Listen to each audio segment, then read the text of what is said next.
सुभद्रा योजना को नहीं आसिला बड़ अपडेट। आउ 2 दिन पर मिल 5,000 टंका। देखंतु प्रथम किस्ती टंका सेप्टेम्बर 17 तारिख में आसी जाइछि। जार आसी नथिला एबे आसीबो ये 2 दिन भितर 5,000 टंका।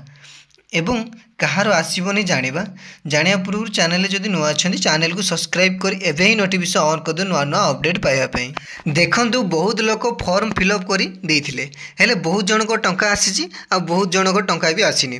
जार KYC करथिले सेमानकर भी टंका आसी करि नथिबा लोक मानकर भी टंका आसी।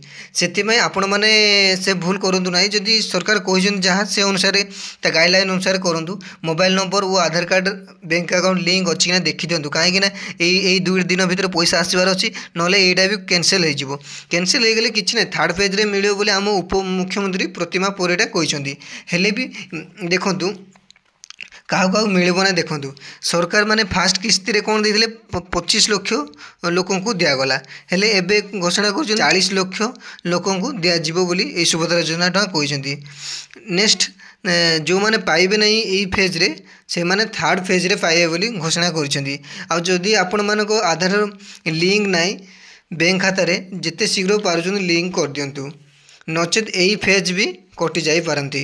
देखंतु आम उपमुख्यमंत्री प्रतिमा परिडा घोषणा कर यही फेज नहले से थर्ड फेज रे पाइबे माने पाइबाटा पाइबे समस्ते पाइबे बोली घोषणा करछंती। एमती नुआ नुआ अपडेट पाइबा चैनल को सब्सक्राइब कर नोटिफिकेशन ऑन कर दियंतु।